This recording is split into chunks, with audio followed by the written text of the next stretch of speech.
ಅರ್ಥ ಆಗಲ್ಲ. ಈ ಆಚೆ ಕಡೆನೂ ಗೊತ್ತಾಗಿದೆ, ನಮ್ಮ ಮನೆಯವ್ರಿಗೂ ಗೊತ್ತಾಗಿದೆ ನೀವೆಷ್ಟು ಮ್ಯಾನ್ಯುಪ್ಯುಲೇಟ್. ನಿಮ್ಮ ಬಂದು ಎಲ್ಲ ಹೇಳ್ಕೊಟ್ಟಿದ್ರಾ? ಹಾಯ್ ಹಲೋ ನಮಸ್ತೆ, ನಾನು ರಾಜು ಅಷ್ಟೇ. ನೀವು ನೋಡ್ತಿದ್ದೀರಾ centre point Kannada YouTube channel. Bigg Boss 12ರ ಫೈನಲ್ಗೆ ಮುಹೂರ್ತ ಫಿಕ್ಸ್ ಆದ ನಂತರ ಇದೀಗ ಬಿಗ್ ಬಾಸ್ನ ಪ್ರತಿಯೊಬ್ಬ ಸ್ಪರ್ಧಿಗಳು ಕೂಡ ತಾವು ಇರಲೇಬೇಕು, ತಾವು ವಿನ್ ಆಗಲೇಬೇಕೆನ್ನುವಂಥ ಹಠಕ್ಕೆ ಬಿದ್ದಂತಿದೆ ಬಿಗ್ ಬಾಸ್ನ ಒಳಗಿರುವಂಥ 8 ಸ್ಪರ್ಧಿಗಳು. ಅದರಲ್ಲೂ ಮುಖ್ಯವಾಗಿ ನಿನ್ನೆ ಸ್ಪಂದನ ಅವರು ಬಿಗ್ ಬಾಸ್ ಮನೆಯಿಂದ ಹೊರಗೆ ಹೋದ ನಂತರ ಉಳಿದಿರುವ ಫೀಮೇಲ್ ಸ್ಪರ್ಧಿಗಳಲ್ಲಿ ಇದೀಗ ಕಾಂಪಿಟೇಷನ್ ಜಾಸ್ತಿ ಆಗ್ತಿದೆ. ಗಿಲ್ಲಿ ನಂಬರ್ 1 ಆದರೆ ತಾವು ನಂಬರ್ 2 ಆಗಬೇಕು, ರನ್ನರ್ ಅಪ್ ಆದರೂ ಕೂಡ ಆಗಬೇಕು ಎನ್ನುವಂಥ ಹಠಕ್ಕೆ ಬಿದ್ದಂತಿದ್ದಾರೆ ಅಶ್ವಿನಿ ಗೌಡ, ರಕ್ಷಿತಾ ಶೆಟ್ಟಿ, ರಾಶಿಕಾ ಮತ್ತು ಕಾವ್ಯ ಅನ್ನುವಂಥ 4 ಫೀಮೇಲ್ ಕ್ಯಾಂಡಿಡೇಟ್ಗಳು. ಇದರ ಮಧ್ಯೆ ಒಂದು ದಿನ ಎಲಿಮಿನೇಷನ್ ಆದ ಮಾರನೇ ದಿನ ಅದು ಮತ್ತೊಂದು ದೊಡ್ಡ ಕಾಳಗಕ್ಕೆ ಕಾರಣವಾಗುತ್ತದೆ. ಏನಂದರೆ ಸೋಮವಾರ ಅಂದ್ಕೂಳೆ ಉಳಿದ ಸ್ಪರ್ಧಿಗಳ ನಡುವೆ ಈ ನಾಮಿನೇಷನ್ ಎನ್ನುವಂಥ ಒಂದು ದೊಡ್ಡದಾದಂಥ ಕಚ್ಚಾಟ, ಕೂಗಾಟ ಎಲ್ಲವೂ ಕೂಡ ಆಗುತ್ತೆ. ಅದರಲ್ಲೂ ಸೀಕ್ರೆಟ್ ನಾಮಿನೇಷನ್ ಆದರೆ ಅದು ಓಕೆ ಅನ್ಬೋದು. ಆದರೆ ನಾಮಿನೇಷನ್ ಅನ್ನುವಂಥ ಪ್ರಕ್ರಿಯೆ ಬಿಗ್ ಬಾಸ್ ಮನೆಯ ಒಳಗಡೆ ಎಲ್ಲರ ಸಮ್ಮುಖದಲ್ಲಿ ಆದಾಗ ಅದು ಅತ್ಯಂತ ಕಷ್ಟವಾಗಿರುತ್ತೆ, ಅತ್ಯಂತ ರೋಚಕವಾಗಿರುತ್ತೆ, ಅತ್ಯಂತ ಒಂದು ಗಂಭೀರ ಕಾಳಗಕ್ಕೆ ಚರ್ಚೆ ಆಗುತ್ತೆ. ಅದರಲ್ಲೂ ಮುಖ್ಯವಾಗಿ ಇವತ್ತು ಬಿಗ್ ಬಾಸ್ ತಂಡ ಹಂಚಿಕೊಂಡಂಥ ಪ್ರೋಮೋದಲ್ಲಿ ನಾಮಿನೇಷನ್ ಮಾಡುವಂಥ ಪ್ರಕ್ರಿಯೆ ಬಗ್ಗೆ ಪ್ರೋಮೋದಲ್ಲಿದೆ. ಅದರಲ್ಲೂ ಮುಖ್ಯವಾಗಿ ಒಂದು ಬಾಲನ್ನು ತೆಗೆದುಕೊಂಡು ಆ ಬಾಲ್ ಮೇಲೆ ಒಬ್ಬ ಅಭ್ಯರ್ಥಿಯ ಫೋಟೋವನ್ನು ಅಂಟಿಸಿ ಅದನ್ನು ಕಾಲಿಂದ ಆ ಚೆಂಡನ್ನು ಫುಟ್ಬಾಲನ್ನು ಒದಿಬೇಕು ಮತ್ತು ಆ ಫುಟ್ಬಾಲ್ ಒದ್ದಾಗ ಮೇನ್ ಡೋರ್ ಕೂಡ ಓಪನ್ ಇರುತ್ತೆ. ಆ ಡೋರ್ನಲ್ಲಿ ಹೋದಾಗ ಅವರು ನಾಮಿನೇಷನ್ ಆಗ್ತಾರೆ ಅನ್ನುವಂಥ ಒಂದು ನಾಮಿನೇಟ್ ಆಗುವಂಥ ಅರ್ಹತೆ ಇರ್ತಾರೆ ಅನ್ನುವಂಥ ಒಂದು ಪ್ರಕ್ರಿಯೆ. ಅದರಲ್ಲಿ ಮುಖ್ಯವಾಗಿ ಪ್ರತಿಯೊಬ್ಬ ಸ್ಪರ್ಧಿಗಳಿಗೂ 2 ಅಭ್ಯರ್ಥಿಗಳನ್ನು ನಾಮಿನೇಟ್ ಮಾಡುವಂಥ ಒಂದು ಅವಕಾಶ ಇರುತ್ತೆ. ಅದರಲ್ಲೂ ಮುಖ್ಯವಾಗಿ ಇಲ್ಲಿ ಗಮನಿಸಬೇಕಾದಂಥ ವಿಚಾರ ಅಂದರೆ ರಾಶಿಕಾ ಮತ್ತು ರಕ್ಷಿತಾ ಶೆಟ್ಟಿಯವರ ಈ ಜಗಳದ ಅಥವಾ ಕಚ್ಚಾಟದ ಅಥವಾ ಮ್ಯಾನ್ ಹ್ಯಾಂಡ್ಲಿಂಗ್ ಆದಂಥ ಒಂದು ಕ್ರಿಯೆ ಜೊತೆಗೆ ಇಬ್ಬರು ಕೂಡ ಸ್ವಲ್ಪ ನೂಕಾಟ ತಳ್ಳಾಟ ಮಾಡಿದರೆ ಹಾಗಾದರೆ ಆ ಇಬ್ಬರನ್ನೂ ಕೂಡ ಬಿಗ್ ಬಾಸ್ ತಂಡ ಮನೆಯಿಂದ ಹೊರಗೆ ಹಾಕತ್ತಾ, ಅಥವಾ ರಾಶಿಕಾಗೆ ರಕ್ಷಿತಾಗೆ ಒಂದು ನ್ಯಾಯ, ಜಗದೀಶ್ ಮತ್ತು ರಂಜತ್ಗೆ ಒಂದು ನ್ಯಾಯನ, ಇವೆಲ್ಲವೂ ಕೂಡ ಇದೀಗ ಚರ್ಚೆಗೆ ಗ್ರಾಸವಾಗುವಂಥ ವಿಷಯವಾಗಿದೆ. ಇದರಲ್ಲೂ ಮುಖ್ಯವಾಗಿ ನಾವು ನಾಮಿನೇಷನ್ ಪ್ರಕ್ರಿಯೆ ಅಂತ ಬಂದಾಗ ಪ್ರಮುಖವಾಗಿ ನಟ ಗಿಲ್ಲಿ ಅವರು 2 ಹೆಸರನ್ನು ತೆಗೆದುಕೊಂಡು 2 ಚೆಂಡಿಗೆ ಇಬ್ಬರ ವ್ಯಕ್ತಿಗಳ ಫೋಟೋವನ್ನು ಅಂಟಿಸ್ಕೊಂಡು ಅವರು ಕಾಲಿನಿಂದ ಒದಿತಾರೆ. ಅದರಲ್ಲಿ ಮುಖ್ಯವಾಗಿ ಸ್ವಲ್ಪ ರೋಚಕವಾಗಿರುತ್ತೆ. ಮೊಟ್ಟ ಮೊದಲ ಬಾರಿಗೆ ರಘು ಅವರ ಒಂದು ಫೋಟೋವನ್ನು ಇಟ್ಕೊಂಡು ರಘು ಅವರನ್ನು ಕೂಡ ನಾಮಿನೇಷನ್ ಮಾಡ್ತಾರೆ. ಅನಿಸಿರ್ಬೋದು ರಘು ಅವರು ಸೈಲೆಂಟ್ ಇರ್ತಾರೆ, ರಘು ಅವರು ಈ ಯಾವುದನ್ನು ಕೂಡ ಬಿಗ್ ಬಾಸ್ನಲ್ಲಿ ಆಟ ಆಡ್ತಲ್ಲ ಎನ್ನುವಂಥ ವಿಚಾರಕ್ಕೆ ರಘು ಅವ್ರನ್ನ ನಾಮಿನೇಷನ್ ಮಾಡಿರ್ಬೋದು. ಇನ್ನು ಆ್ಯಸ್ ಯೂಸ್ವಲ್ ಸಹಸ್ಪರ್ಧಿ ಮತ್ತು ತನ್ನನ್ನು ಟಾರ್ಗೆಟ್ ಮಾಡಿದಂಥ ಅಶ್ವಿನಿ ಗೌಡರನ್ನ ನಾಮಿನೇಷನ್ ಮಾಡ್ತಾರೆ. ಅಷ್ಟಕ್ಕೆ ಸಮಾಧಾನ ಆಗ್ತಿತ್ತು. ಆದರೆ ಯಾವಾಗ ರಾಶಿಕಾ ಅವರು ರಕ್ಷಿತಾ ಶೆಟ್ಟಿಯವರ ಒಂದು ಫೋಟೋವನ್ನು ಫುಟ್ಬಾಲ್ಗೆ ಹಾಕಿ ಅದಕ್ಕೆ ರೀಸನ್ ಕೊಡಬೇಕಾಗತ್ತೆ. ನೀವು ಸುಮ್ಮನೆ ನಾಮಿನೇಟ್ ಮಾಡೋಕ್ಕಾಗಲ್ಲ, ನೀವು ಸೂಕ್ತವಾದ ಕಾರಣವನ್ನು ಕೊಟ್ಕೊಂಡು ನಾಮಿನೇಷನ್ ಮಾಡಬೇಕು ಮತ್ತು ಅದು ಚೆಂಡನ್ನು ಒದಿಬೇಕು. ಹಾಗೆ ರಕ್ಷಿತಾ ಶೆಟ್ಟಿಯವರ ಫೋಟೋವನ್ನು ಇಟ್ಕೊಂಡು ಚೆಂಡನ್ನು ಒದಿಯುವಾಗ ರಾಶಿಕಾ ಅವರು ಒಂದು ಮಾತು ಹೇಳ್ತಾರೆ, ಈ ವಾರದ ಮಧ್ಯೆ ಒಂಥರ ಇರ್ತಾರೆ, ವಾರದ ಮಧ್ಯೆ ಅವರ ಒಂಥರ ಒಡನಾಟ ಇರುತ್ತೆ. ಆದರೆ ವೀಕೆಂಡ್ ಬಂದಾಗ ಕಿಚ್ಚನ ಕಟಕಟೆ ಅಂತ ಬಂದಾಗ ಅವರು ಕೊಡುವಂಥ ರೀಸನ್ಗೂ ಮತ್ತು ವಾರದಲ್ಲಿದ್ದಂಥ ಅವರ ಮಾತಿಗೂ ಅಜಗಜಾಂತರ ವ್ಯತ್ಯಾಸ ಇರುತ್ತೆ. ರಕ್ಷಿತಾ ಶೆಟ್ಟಿಯವರು ಸುಮ್ಮನೆ ಮ್ಯಾನಿಪ್ಯುಲೇಟ್ ಮಾಡಿಕೊಂಡು ಅವರು ಈ ಬಿಗ್ ಬಾಸ್ ವೀಕ್ಷಕರ ಗಮನ ಸೆಳೆಯಲಿಕ್ಕೆ ಟ್ರೈ ಮಾಡ್ತಾರೆ ಅನ್ನುವಂಥ ರೀಸನ್ ಕೊಟ್ಟು ದಡ್ಡಂಥ ಬಾಲನ್ನು ಒಯ್ತಾರೆ. ಆ ಬಾಲನ್ನು ಒದೆಯುವಾಗ ಆ ರೀಸನ್ ಅಷ್ಟಕ್ಕೆ ಇತ್ತಂದರೆ ಅದು ವ್ಯಾಲಿಡ್ ರೀಸನ್ ಆಗ್ತಿತ್ತು. ಆದರೆ ಹೇಳುವಾಗ ಮ್ಯಾನಿಪ್ಯುಲೇಟ್ ಎನ್ನುವಂಥ ವರ್ಡನ್ನು ಯೂಸ್ ಮಾಡುವಾಗ ಇದು ಬಿಗ್ ಬಾಸ್ ಮನೆಯವರಿಗೂ ಗೊತ್ತು ಮತ್ತು ನಮ್ಮ ಮನೆಯವರಿಗೂ ಗೊತ್ತು ಎನ್ನುವಂಥ ವಿಷಯವನ್ನು ಹೇಳ್ತಾರೆ. ಅಲ್ಲಿ ರಾಶಿಕಾ ಅವರು ಲಾಕ್ ಆಗ್ತಾರೆ.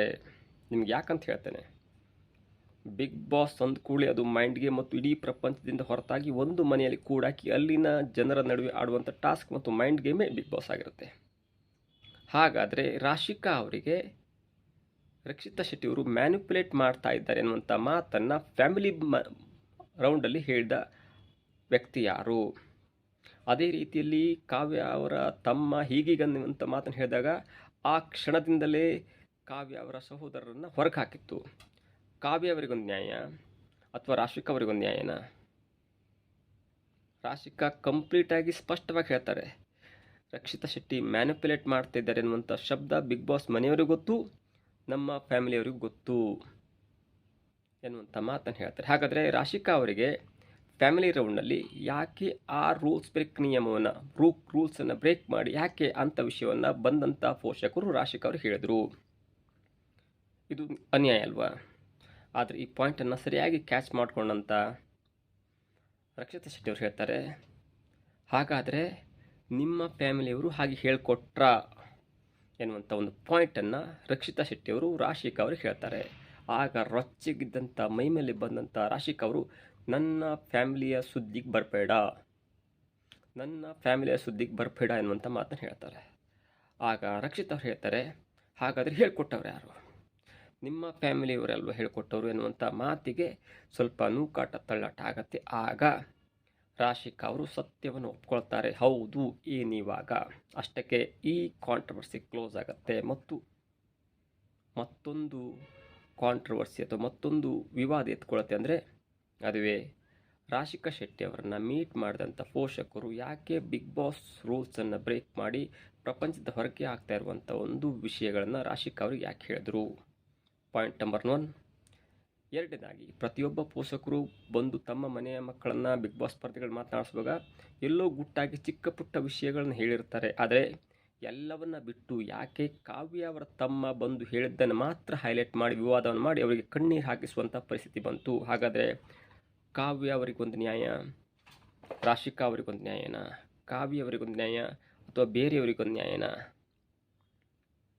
ರಕ್ಷಿತಾ ಶೆಟ್ಟಿಯವರು ಇದನ್ನು ಕರೆಕ್ಟಾಗಿ ಹೇಳ್ಕೊಂಡಿದ್ದಾರೆ, ಕರೆಕ್ಟಾಗಿ ತಿಳ್ಕೊಂಡಿದ್ದಾರೆ ಮತ್ತು ಅದನ್ನು ಕರೆಕ್ಟಾಗಿ ಗೆಸ್ ಕೂಡ ಮಾಡಿದ್ದಾರೆ. ಬಿಗ್ ಬಾಸ್ ಮನೆಯವರು ನಾಮಿನೇಷನ್ ಎನ್ನುವಂಥ ಒಂದು ಸಿಂಪಲ್ ಕ್ರಿಯೆಯನ್ನು ಕೊಟ್ಟಾಗ ಕರೆಕ್ಟಾಗಿದ್ದ ರೀಸನನ್ನು ಹೇಳಿ ನಾಮಿನೇಷನ್ ಮಾಡಿದ್ರೆ ಯಾರು ಕೂಡ ತಲೆ ಕೆಡಿಸ್ಕೊಳ್ತಾರಿಲ್ಲ. ಅದನ್ನು ಬಿಟ್ಟು ಇಡೀ ಪ್ರಪಂಚದ ವಿಷಯಗಳನ್ನೆಲ್ಲ ತನಗೆ ಗೊತ್ತು, ಬಿಗ್ ಬಾಸ್ ಮನೆಯಲ್ಲಿ ಇದ್ದರೂ ಕೂಡ ನಮ್ಮ ಮನೆಯವರು ಬಂದು ಹೇಳಿದ್ದಾರೆ ಅನ್ನುವಂಥ ರಾಶಿಕಾ ಅವರ ಮಾತಿದೆಯಲ್ಲ, ಅದು ಈಗ ಚರ್ಚೆಗೆ ಗ್ರಾಸವಾಗ್ತಿರೋ ಜೊತೆಗೆ ಬಿಗ್ ಬಾಸ್ ನಿಯಮವನ್ನು ಉಲ್ಲಂಘಿಸಿದ ಕಾರಣಕ್ಕಾಗಿ ನೆಕ್ಸ್ಟ್ ಎಪಿಸೋಡ್ನಲ್ಲಿ ಎಲಿಮಿನೇಟ್ ಆಗ್ತಾರಾ ಅಥವಾ ರಾಶಿಕಾ ಅವರನ್ನು ಬಿಗ್ ಬಾಸ್ ರೂಲ್ಸನ್ನು ಬ್ರೇಕ್ ಮಾಡಿದ ಕಾರಣಕ್ಕಾಗಿ ರಾಶಿಕಾ ಅವರನ್ನು ಮನೆಯಿಂದ ಈಗಲೂ ಹೊರಗಾಗ್ತಾರಾ ಅಥವಾ ಅವ್ರ ವಿರುದ್ಧವಾಗಿ ಮ್ಯಾನ್ ಹ್ಯಾಂಡ್ಲಿಂಗ್ ಮಾಡಿದಂಥ ತರಹದಲ್ಲಿ ಕಾಣಿಸ್ಕೊಂಡಂಥ ರಕ್ಷಿತಾ ಶೆಟ್ಟಿ ಅವರನ್ನು ಹೊರಗೆ ಹಾಕ್ತಾರಾ ಅಥವಾ ಇಬ್ಬರನ್ನೂ ಕೂಡ ಒಂದು ನಿಯಮ ಬಾಹಿರ ಮತ್ತೊಂದು ಮ್ಯಾನ್ ಹ್ಯಾಂಡ್ಲಿಂಗ್ ವಿಚಾರದಲ್ಲಿ ರಾಶಿಕಾ ಮತ್ತು ರಕ್ಷಿತಾ ಅವ್ರನ್ನ ಇಬ್ಬರನ್ನೂ ಕೂಡ ಹೊರಗೆ ಹಾಕ್ತಾರಾ? ಹೊರಗೆ ಹಾಕಿಲ್ಲ ಅಂದರೆ ಇವರಿಗೊಂದು ನ್ಯಾಯ, ರಂಜಿತ್ಗೊಂದು ನ್ಯಾಯ ಮತ್ತು ಲಾಯರ್ ಜಗದೀಶ್ ಅವರಿಗೊಂದು ನ್ಯಾಯನ? ಅಥವಾ ಹುಚ್ಚ ವೆಂಕಟ್ ಅವರಿಗೊಂದು ನ್ಯಾಯನ? ಹುಚ್ಚ ವೆಂಕಟ್ ಅವರು ರವಿ ಮುರ್ರವರನ್ನು ಹೊಡೆದ ತಕ್ಷಣ ಅವರನ್ನು ಹೊರಗೆ ಹಾಕಲಾಯಿತು, ಜಗದೀಶ್ ಅವರನ್ನು ತಕ್ಷಣ ಹೊರಗೆ ಹಾಕಲಾಯಿತು, ರಂಜಿತ್ ಅವರನ್ನು ತಕ್ಷಣ ಹೊರಗೆ ಹಾಕಲಾಯಿತು. ಆದರೆ ಈ ಇಬ್ಬರು ಮಹಿಳಾ ಮಣಿಗಳು ಯಾಕೆ ಇನ್ನೂ ಇದ್ದಾರೆ ಅನ್ನುವಂಥ ಚರ್ಚೆ ಇದೀಗ ಸಾಮಾಜಿಕ ಜಾಲತಾಣದಲ್ಲಿ ಹರಿದಾಡ್ತಿದೆ. ಅದರ ಜೊತೆಗೆ ನಿನ್ನೆ ಅಶ್ವಿನಿ ಗೌಡ ಅವರು ಆಡಿದಂಥ ಒಂದು ಸ್ವಲ್ಪ ಕೆಟ್ಟ ಮಾತು ರಾಶಿಕಾ ಅವ್ರ ಬಗ್ಗೆ, ನಿನಗೆ ಹೊರಗಿಕೊಳ್ಳಿಕ್ಕೆ ರಘು ಅವರ ತೊಡೆ ಬೇಕೆನ್ನುವಂಥ ಮಾತಿದೆಯಲ್ಲ, ಅದು ಈಗ ಅಶ್ವಿನಿ ಗೌಡ ಅವರ ಒಂದು ವ್ಯಕ್ತಿತ್ವಕ್ಕೆ ಬಂದಂಥ ಅತ್ಯಂತ ದೊಡ್ಡ ಧಕ್ಕೆ ಅಂತ ಹೇಳ್ಬೋದು. ಹಾಗಾಗಿ ಇದೀಗ ಈ ಹೆಣ್ಣುಮಕ್ಕಳು ಯಾಕೆ ಈ ಥರ ಬಿಗ್ ಬಾಸ್ನಲ್ಲಿ ಆಡ್ತಾಯಿದ್ದರು, ಅದ್ರಾಗ ಧ್ರುವಂತವ್ರು ಕೂಡ ಒಂದು ವಿಚಿತ್ರವಾಗಿ ಆಡ್ತಾಯಿದ್ದಾರೆ. ಕಂಪೇರ್ ಮಾಡಿದ್ರೆ ಧನುಷ್, ಗಿಲ್ಲಿ ಮತ್ತು ರಘು ಅವರು ಅಷ್ಟೇನು ಕಿರ್ಚಾಡ್ತಿಲ್ಲ, ಇನ್ಕ್ಲೂಡಿಂಗ್ ಕಾವ್ಯ ಆಗಿರ್ಬೋದು. ಬೇಕಾದಷ್ಟು ಮಾತನಾಡ್ತಾರೆ, ಸುಮ್ಮನೆ ನಾಮಿನೇಷನ್ ಮಾಡ್ತಾರೆ, ಏನು ಬೇಕು ಅಷ್ಟು ರೀಸನ್ನ ಕೊಡ್ತಾರೆ. ಆದರೆ ರಾಶಿಕಾ ಅವರು ಈಗ ಕಂಡು ಬಂದಂತೆ ಮನೆಯ ರೂಲ್ಸನ್ನು ಬ್ರೇಕ್ ಮಾಡಿದ್ದಾರೆ. ಜೊತೆಗೆ ಮನೆಗೆ ಬಂದಂಥ ಫ್ಯಾಮಿಲಿ ರೌಂಡ್ನಲ್ಲಿ ಬಂದಂಥ ಎಲ್ಲ ಸ್ಪರ್ಧಿಗಳು ಕೂಡ ಚಿಕ್ಕ ಪುಟ್ಟ ವಿಷಯಗಳನ್ನ ತಮ್ಮ ಮಕ್ಕಳಿಗೆ, ತಮ್ಮ ಒಂದು ಬಿಗ್ ಬಾಸ್ ಸ್ಪರ್ಧಿಗಳಿಗೆ ಹೇಳಿ ಹೊರಟಿರ್ತಾರೆ. ಹಾಗಾದರೂ ಕೂಡ ಯಾಕೆ ಬಿಗ್ ಬಾಸ್ ಎನ್ನುವಂಥ ತಂಡ ಕೇವಲ ಗಿಲ್ಲೆಯ ಜೊತೆ ಚೆನ್ನಾಗಿದ್ದ ಕಾರಣಕ್ಕಾಗಿ ಕಾವ್ಯ ಅವರನ್ನು ಟಾರ್ಗೆಟ್ ಮಾಡಲಾಯಿತಾ? ಜೊತೆಗೆ ಅದನ್ನೇ ಇಶ್ಯೂ ಆಗಿಟ್ಕೊಂಡು ಸೋಷಿಯಲ್ ಮೀಡಿಯಾದಲ್ಲಿ ಟ್ರೋಲ್ ಮಾಡಲಾಯಿತಾ? ಎಲ್ಲವಕ್ಕೂ ಕೂಡ ಬಿಗ್ ಬಾಸ್ ಉತ್ತರವನ್ನು ಕೊಡಬೇಕಾಗಿದೆ. ಆದರೆ ಸದ್ಯದ ಮಟ್ಟಿಗೆ ಸುದೀಪ್ ಅವರು ಯಾವ ಒಂದು ವಿಷಯವನ್ನು ಟಾರ್ಗೆಟ್ ಮಾಡಿ ಮಾತನಾಡ್ತಾ ಇಲ್ಲ, ಯಾವುದೇ ಒಂದು ಕಠಿಣ ನಿರ್ಧಾರವನ್ನು ತೆಗೆದುಕೊಳ್ತಿಲ್ಲ. ಅಲ್ಲಿ ತುಂಬ ವಿಷಯಗಳಿದ್ವು. ಮೊಟ್ಟ ಮೊದಲನೇದಾಗಿ ಎಸ್ ಕ್ಯಾಟಗರಿಯನ್ನು ಬಳಸಿದಂಥ ಅಶ್ವಿನಿ ಗೌಡ ಆಗಿರ್ಬೋದು, ಅದಾದ ನಂತರ ಜಾನ್ವಿ ಅವರ ವಿಚಾರ ಆಗಿರ್ಬೋದು, ಅದಾದ ನಂತರ ಮತ್ತೆ ಅಶ್ವಿನಿ ಗೌಡ ಅವರು ಸ್ಪೈನಲ್ ಕಾರ್ಡ್ ಇಲ್ಲದಂಥ ಗಿಲ್ಲಿ ಅನ್ನುವಂಥ ವಿಚಾರ ಆಗಿರ್ಬೋದು. ಇವತ್ತು ಮತ್ತೆ ದೊಡ್ಡ ಚರ್ಚೆ ಆಗ್ತಿರುವಂಥ ವಿಷಯ ರಾಶಿಕಾ ಅವರಿಗೆ ಮನೆಯ ಹೊರಗಿನ ವಿಷಯವನ್ನು ಹೇಳಿದವರು ಯಾರು ಎನ್ನುವಂಥ ವಿಚಾರ ಆಗಿರ್ಬೋದು. ಜೊತೆಗೆ ರಕ್ಷಿತಾ ಶೆಟ್ಟಿಯವರು ರಾಶಿಕಾ ಮೇಲೆ ಮಾಡಿದಂಥ ಮ್ಯಾನ್ ಹ್ಯಾಂಡ್ಲಿಂಗ್ ಆಗಿರ್ಬೋದು, ಎಲ್ಲವೂ ಕೂಡ ಇದೀಗ ಚರ್ಚೆಗೆ ಗ್ರಾಸವಾಗುತ್ತೆ. ಮ್ಯಾನ್ ಹ್ಯಾಂಡ್ಲಿಂಗ್ ಅಂದರೆ ತಳ್ಳಾಟ ನೂಕಾಟ ಟಾಸ್ಕ್ ವಿಚಾರದಲ್ಲಾಗುತ್ತೆ. ಇದು ಟಾಸ್ಕ್ ಆಗಿರಲಿ, ಜಸ್ಟ್ ಇದು ನಾಮಿನೇಷನ್ ಪ್ರಕ್ರಿಯೆ ಆಗಿರುತ್ತೆ. ಹಾಗಾಗಿ ಇಲ್ಲಿ ಮೈ ಕೈ ಮುಟ್ಟುವಂಥ ಅಥವಾ ಮೈ ಟಚ್ ಮಾಡುವಂಥ ಯಾವುದೇ ಒಂದು ಅವಕಾಶ ಇರಲ್ಲ. ಹಾಗಾಗಿ ಮೈ ಕೈ ಟಚ್ ಮಾಡದಂಥ ಅವಕಾಶ ಇರದಂಥ ಒಂದು ಟಾಸ್ಕಲ್ಲಿ ಒಂದು ಅವಕಾಶದಲ್ಲಿ ಯಾಕೆ ರಕ್ಷಿತಾ ಶೆಟ್ಟಿಯವರು ಒಬ್ಬ ಹೆಣ್ಣು ಮಗಳ ಮೈ ಕೈ ಮುಟ್ಟಿ ತಳ್ಳಾಡುವಂಥ ಒಂದು ವಿಚಾರಕ್ಕೆ ಹೋದರು? ಇವೆಲ್ಲಕ್ಕೂ ಕೂಡ ಇದೀಗ ಬಿಗ್ ಬಾಸ್ ಒಂದು ಉತ್ತರವನ್ನು ಕೊಡಬೇಕಾಗತ್ತೆ. ಆದರೆ ಒಂದು ಇಲ್ಲಿ ನೋಡಿ, ಬಿಗ್ ಬಾಸ್ ಎನ್ನುವುದು ಸಿಂಪಲ್ ರಿಯಾಲಿಟಿ ಶೋ. ಅಲ್ಲಿ ಏನಾಗುತ್ತೆ ಅಷ್ಟಕ್ಕೆ ಮಾತ್ರ ಸೀಮಿತ ಇರುತ್ತೆ. ನೆಕ್ಸ್ಟ್ 10 ನಿಮಿಷದಲ್ಲಿ ಇಬ್ಬರು ತಪ್ಕೊಂಡಿರ್ತಾರೆ. ಒಬ್ಬ ನನ್ನ ನಾಮಿನೇಷನ್ ಮಾಡ್ತಾರೆ, ನಾಮಿನೇಷನ್ ಮಾಡಿ ಎಲಿಮಿನೇಷನ್ ಆದ ನಂತರ ಮತ್ತೆ ಅವರನ್ನು ತಪ್ಕೊಂಡು ಆಳ್ತಾರೆ. ಇವೆಲ್ಲವೂ ಕೂಡ ಒಂದು ಚಿಕ್ಕ ನಾಟಕದ ಒಂದು ಗಂಭೀರ ಒಂದು ಕಾಮಿಡಿ ಅಂತ ಹೇಳ್ಬೋದು. ಹಾಗಾಗಿ ಬಿಗ್ ಬಾಸ್ನಲ್ಲಿ ಏನಾಗುತ್ತೆ ಅದನ್ನು ಮಾತ್ರ ನಾವು ರಿವ್ಯೂ ಮಾಡಬೇಕಾದ್ರೆ, ರಕ್ಷಿತಾ ಶೆಟ್ಟಿ ಅವರು ಬಿಗ್ ಬಾಸ್ನಲ್ಲಿ ಗಿಲ್ಲಿ ನಂತರ ಅತ್ಯಂತ ಬುದ್ಧಿವಂತಿಕೆಯಿಂದ ಆಟ ಆಡ್ತಾರೆ ಮತ್ತು ಅವರಿಗೆ ಸ್ವಲ್ಪ ಮಾತಿನಲ್ಲಿ ಸ್ಪಷ್ಟತೆ ಇಲ್ಲಾಂದ್ರೂ ಕೂಡ ಅವರು ಕರೆಕ್ಟಾಗಿ ಪಾಯಿಂಟನ್ನು ಕ್ಯಾಚ್ ಮಾಡ್ತಾರೆ. ಆ ಪಾಯಿಂಟ್ ಇದೀಗ ಕ್ಯಾಚ್ ಮಾಡಿದಂಥ ಪಾಯಿಂಟ್ ಇದೀಗ ರಾಶಿಕಾ ಅವರಿಗೆ ಬಿಗ್ ಬಾಸ್ನ ಒಂದು ಮುಂದಿನ ದಾರಿಗೆ ಅತ್ಯಂತ ದುಷ್ಪರಿಣಾಮವಾಗಿ ಬೀರೋದರಲ್ಲಿ ಯಾವುದೇ ಸಂದೇಹವಿಲ್ಲ. ರಾಶಿಕಾ ಅವರು ಏನಾದರೂ ಬಿಗ್ ಬಾಸ್ನ ಟಾಪ್ 3 ಟಾಪ್ 4 ಹೋಗಿಲ್ಲ ಅಂದರೆ ಅದಕ್ಕೆ ಮುಖ್ಯವಾದ ಕಾರಣ ಅವರು ಹೇಳಿದಂಥ ಈ ಒಂದು ಮಾತು ಮತ್ತು ಅದನ್ನು ಅಷ್ಟೇ ಒಂದು ಬುದ್ಧಿವಂತಿಕೆಯಲ್ಲಿ ಕ್ಯಾಚ್ ಮಾಡಿದಂಥ ರಕ್ಷಿತಾ ಶೆಟ್ಟಿಯವರ ಬುದ್ಧಿವಂತಿಕೆ ಕೂಡ ಮುಂದಿನ ದಿನಗಳಲ್ಲಿ ರಾಶಿಕಾ ಅವರನ್ನು ಬಿಗ್ ಬಾಸ್ ಮನೆಯಿಂದ ಹೊರಗೆ ಹೋಗುವಲ್ಲಿ ಒಂದು ಹೆಲ್ಪ್ ಆಗುತ್ತೆ. ಅಂದರೆ help in the sense Rakshita Shetty ಅವ್ರಿಗೆ ಹೆಲ್ಪ್ ಆಗುತ್ತೆ, ಅದು ರಾಶಿಕಾ ಅವರಿಗೆ ದೊಡ್ಡ ಮುಳುವಾಗುತ್ತೆ. ಇದಾಗುತ್ತೆ ಇವತ್ತಿನ ವಿಶೇಷ. ನೋಡ್ತಾ ಇರಿ centre point Kannada YouTube channel.